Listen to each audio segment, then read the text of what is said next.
Metamorphosis means a complete change in form, structure or appearance. मतलब रूपांतरण या कायापलट. For example, the story shows a metamorphosis. मतलब कहानी में रूपांतरण दिखाया गया है. Hard work brings metamorphosis. मतलब मेहनत कायापलट ले आती है. Life create Metamorphosis. जिंदगी बदलाव का मतलब कायापलट लाती है. अब देखते हैं सिनोनिम्स यानी समानार्थी शब्द.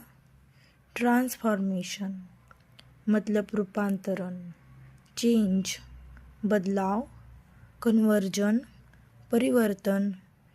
ट्रांजिशन बदलाव की प्रक्रिया. इवोल्यूशन विकास. अब देखते हैं एंटोनिम्स यानी विरुद्धार्थी शब्द. स्टेबिलिटी स्थिरता.